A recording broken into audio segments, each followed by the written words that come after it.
You all know what they saw. They saw what we saw. They saw the frail elderly man who needed help getting off the stage. They're just too chicken shit to tell us about it because they accurately deduce that he could still be the Democratic nominee and they don't want to ding him up. Maybe you give Barbara a pass. Who gives a damn what this singer saw or says?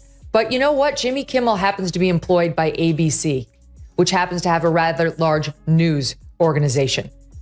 And he has been one of President Trump's most vocal critics. Where are you, Jimmy? On vacation? Not good enough. You can still use your thumbs to send out a tweet.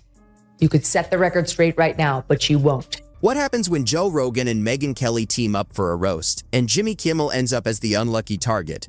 It stops feeling like late-night comedy and starts looking like career CPR, packed with ego-crushing jokes and spicy truth bombs that turn the whole thing into a 3-alarm fire. At that point, Kimmel is basically the marshmallow getting toasted. This isn't your typical celebrity clash.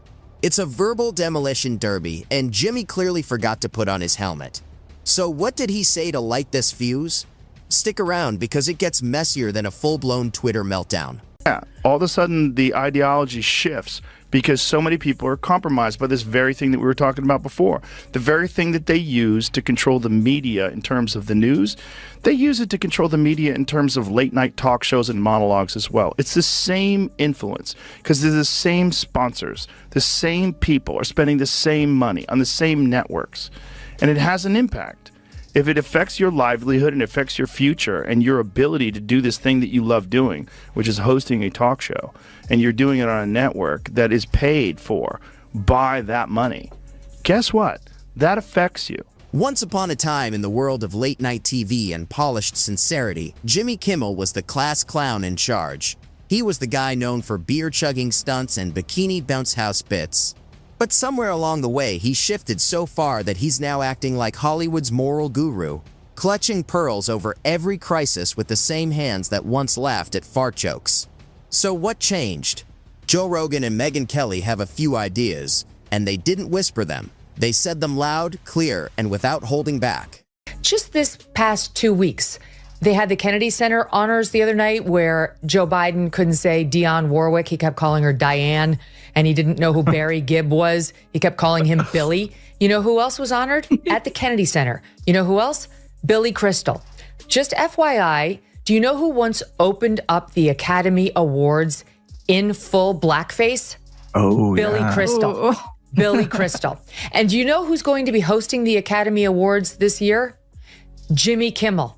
Do you know who's worn blackface repeatedly and spoken inner city sort of urban accent saying she needs to darn those socks? Jimmy Kimmel as Oprah, as a fat-suited, black-faced, darning socks Oprah. Now, if you are of the left, that's fine. If you are of the right and happen to just say, hey, people used to wear blackface and nobody freaked out about it, you get fired. First up is Joe Rogan, the MMA commentator turned podcast powerhouse and a full-time wrecking ball for anything fake or sugar-coated. And he doesn't ease into criticism. He charges straight in like a caffeine-loaded rhino, ready to smash anything that feels forced. To Joe, Kimmel isn't just another late-night host. He's a leftover relic from a time when comedy actually meant something, not cue cards packed with performative virtue. That sort of self-censorship and the idea of being a more empathetic person is a good thing, right? But as long as it's reasonable. Mm-hmm. But the thing is, the problem with that kind of stuff is it continues to go in the same direction where more and more things become forbidden and toxic. Rogan's take isn't really about personal drama. It's more about a deeper sense of disappointment. When someone builds a career on being the everyday truth teller, watching Kimmel turn into Hollywood's moral concierge feels like discovering your favorite dive bar now serves gluten-free kale shots with inspirational quotes taped to the wall. It feels like betrayal, packaged with a laugh track. And Kimmel's evolution, or devolution depending on where you sit, plays out like a full satire sketch that almost writes itself. You know, the Elon Musk joking around about my pronouns are prosecute Fauci. Jimmy Kimmel made a tweet back to him. He said, your pronouns are ass and hole. which is pretty funny. But then, Did he really? Yes. And so then I read that, and there was people saying, please don't joke about pronouns. It's transphobic to joke about pronouns. So they were chiding him for participating in a joke about pronouns. So Jimmy Kimmel was doing it. He was doing it too. Yeah, he was doing it too. The guy who once rode the edge of comedy like a wild rodeo bull now clings to a shiny moral compass that somehow always points toward the loudest applause. And Rogan, who's always sniffing out authenticity, spots that rebrand from miles away. This isn't a small shift. It's a full-blown career Botox makeover. Nothing screams I'm still edgy, like recycling the same safe political lines wedged between jokes cleared by HR. Rogan's world stays messy, chaotic, sometimes reckless, but always real. It's a space where people can disagree without triggering a moral meltdown. Kimmel, meanwhile, looks wrapped in the comfort of Hollywood's approved opinions. What Rogan sees is someone who traded his comedic soul for Instagram likes. Once unpredictable, now painfully beige. It's like watching a 90s punk rocker turn into a Whole Foods spokesperson. Sure, the jokes are still there, but now they come with disclaimers and warning labels. Comedy that once landed like a punch now reads like a corporate email. Especially in a late-night world scrubbed clean for the algorithm, where Rogan looks around and sees clones with the same jokes, the same politics, the same punchlines. No risk and no edge. Late night becomes daycare for ideologues reading cue cards, with Kimmel sitting in the chair as head babysitter. Got the Sunday morning show with Stephanopoulos into the evening Academy Awards broadcast with Kimmel, and ABC elevating, the blackface loving Kimmel. They, at the same time, fired Chris Harrison, host of The Bachelor, for trying to defend one contestant on The Bachelorette for saying, gee, I know I went to this antebellum party, a couple years ago. I guess I didn't see anything wrong with it. And all he said was, are we judging her by today's standards, or are we judging her by, old standards, whatever. He was basically trying to say, are we being too hard on her? Got fired. Chris Harrison has to be fired by ABC. I don't know why, because he's not a committed leftist, because he's not out there more saying all the terrible things about Republicans that Jimmy Kimmel says. So this is them saying, we get it. We're an ally, right? And I guess maybe they're trying to make up with their racist past without ever acknowledging. The man who once rode the edge of comedy like a rodeo bull now clings to a gleaming moral compass that somehow always points toward applause. Rogan, always hunting for authenticity like a bloodhound on a scent, spots Kimmel's rebrand immediately. This isn't just a shift, it's a full-on career Botox job. Nothing screams I'm still daring like recycling the same political lines squeezed between jokes cleared by HR. Rogan's world stays messy, chaotic, sometimes wild, but always real. A place where people can disagree without going up in flames. Kimmel, on the other hand, seems wrapped tightly in Hollywood's comfort blanket. Rogan sees someone who traded his comedic spark for Instagram approval.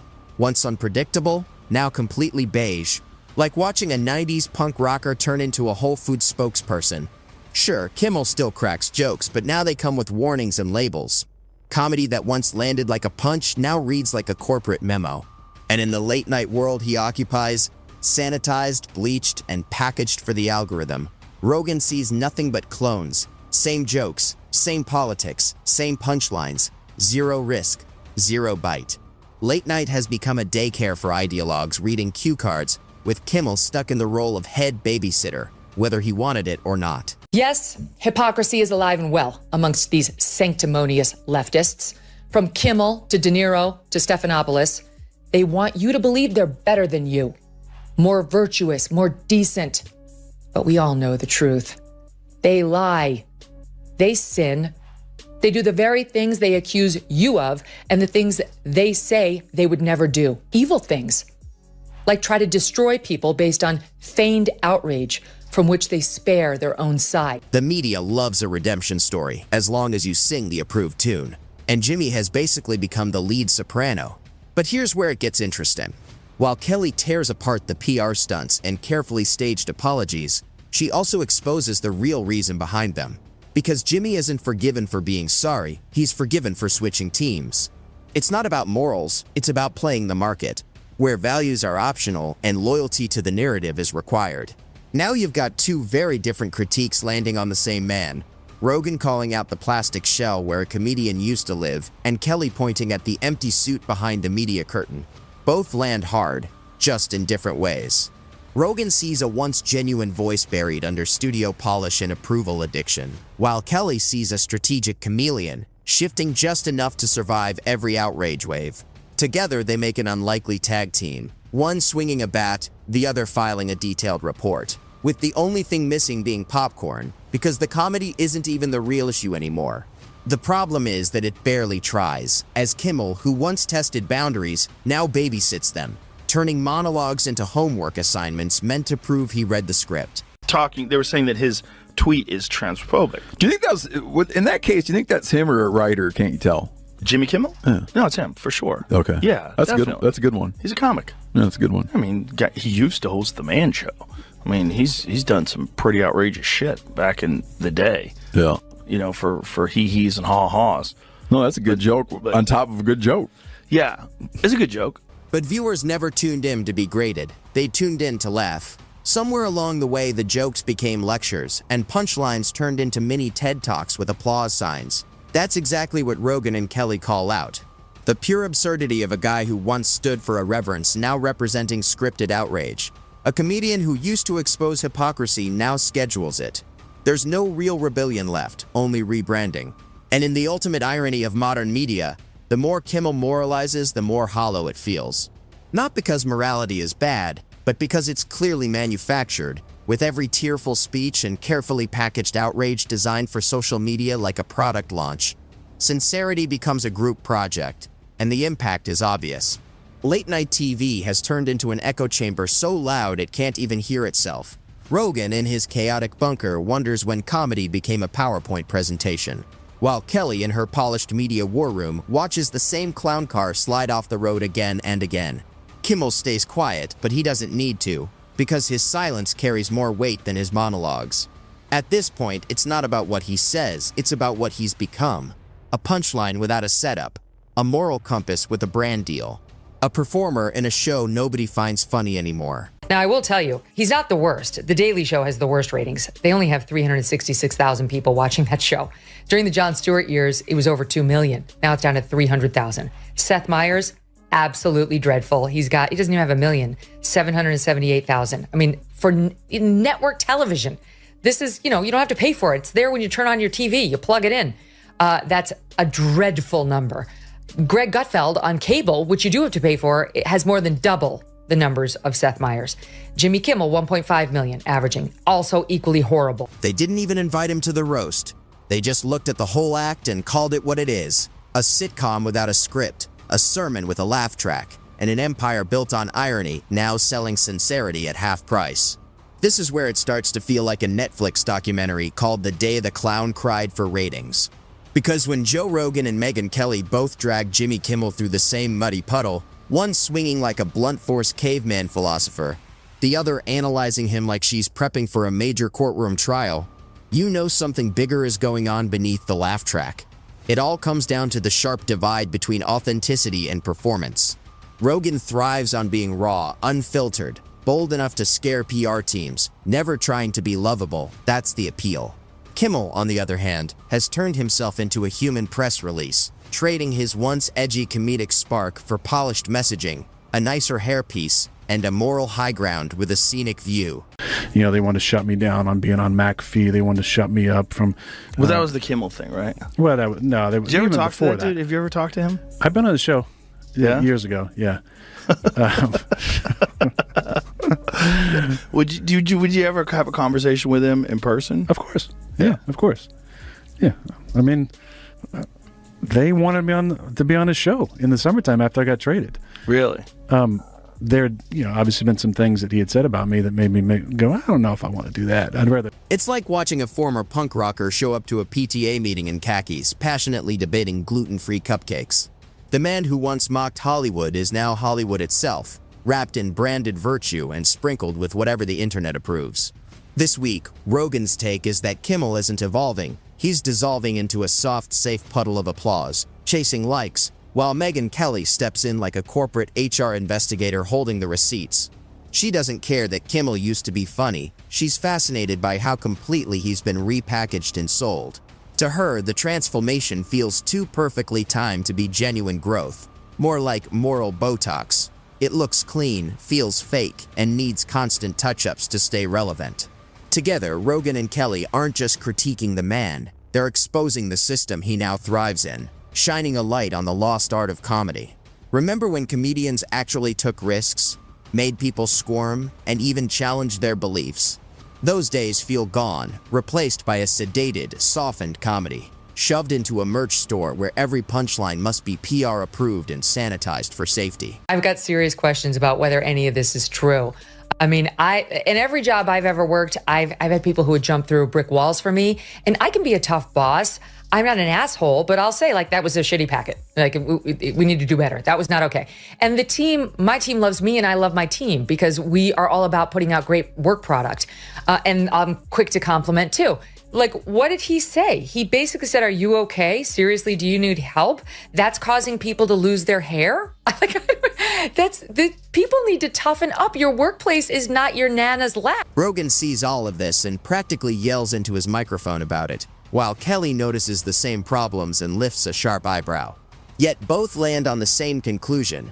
We've traded real laughter for audience claps that reward what's ideologically correct instead of what's actually funny. Comedy has become a sermon, with Kimmel as the self-serious preacher reading from the gospel of whatever's trending. And the media doesn't just allow this, it demands more. The safer and more polished your content, the more coverage you get. Kimmel doesn't just survive in this environment, he thrives as the model. The upgraded version of a late-night host with less edge and far more moral superiority, leaving us at a cultural crossroads where people like Rogan and Kelly, messy but fiercely independent, swing at the walls of the media bubble, while Kimmel and others smile through rehearsed sincerity, floating on public approval like a duck in a designer suit. But this isn't just about one comedian losing his bite. It's about an entertainment world that forgot how to laugh, unless the target is pre-approved. A world where satire that once had teeth now nibbles gently like a tofu piranha. I don't think that conversation is a conversation that should be held in front of an audience in 5-minute chunks like they do on television. Yeah. That's a conversation that you have to let air out. I want to know why you think the way you think. Him, sit down with Jimmy. Why do you think the way you think? Why would you think that it's okay to say that it's a real simple thing? The people that have been vaccinated, you treat them. And the people that took horse goo, rest in peace, Wheezy. Really? Is that really how? It's what happens when comedians stop challenging the powerful and start brunching with them instead. When comedy forgets who it's supposed to mock, the punchline doesn't just weaken, it turns tragic. Picture this: a clown who once flipped tables now sitting calmly at one, sipping herbal tea while studio executives praise him for being brave. The crowd isn't laughing, they're clapping nervously, pretending the speech they just heard was comedy instead of confession. So yes, Rogan swung the hammer, and Kelly used the scalpel. But it wasn't just about Kimmel. They were dissecting the same thing: the artificial, calculated, humorless core of modern media. And the wild part? The punchline actually lands, even if it isn't funny. Late night used to feel like a 2 a.m. bar. Messy, unpredictable, sometimes inappropriate, but honest. Now it feels like a corporate team-building seminar led by someone who forgot how to have fun. And if anyone wonders where the spark went, Rogan and Kelly just handed them the map. Because when Joe Rogan, the human Molotov cocktail, and Megyn Kelly, the PR assassin, both lock onto the same target, you don't get an interview, you get an autopsy. And the subject isn't just Kimmel, it's everything he now represents. Back in the day when I was on the prime time of Fox and you were on the prime time of CNN, a couple of hours after our shows ended, late night comics would come on, and they occasionally would make us laugh, Pierce. As you know, they've abandoned that game now, and they're just political operatives out there. Look at this. Hey there. How are you doing? If you watch the show regularly, I'm guessing you're not doing great. It was a terrible night for women, for children, for the hundreds of thousands of hardworking immigrants who make this country go, for healthcare, for our... It all comes down to a culture of fake growth, the illusion of courage, and echo chambers that reward comedy only when it flatters the right people. Rogan and Kelly didn't just call out Jimmy Kimmel, they exposed the scaffolding holding up his entire stage. And they didn't do it with anger, but with disappointment, sarcasm, and a perfectly timed side-eye. The kind of ridicule that doesn't yell but smirks, leaving a silence heavier than any mic drop. So next time Kimmel climbs onto his moral lifeguard chair to lecture America about the dangers of mean tweets, pause and ask yourself, are you watching a comedian or a commercial for a new flavor of Kool-Aid? The jokes used to matter, they carried meaning. Now they're just the delivery system for a lecture. And if anyone is still laughing, Rogan and Kelly have only one question. At what? Welcome to the roast that didn't even need a stage. Just two critics, a hollow brand, and a punchline that practically wrote itself.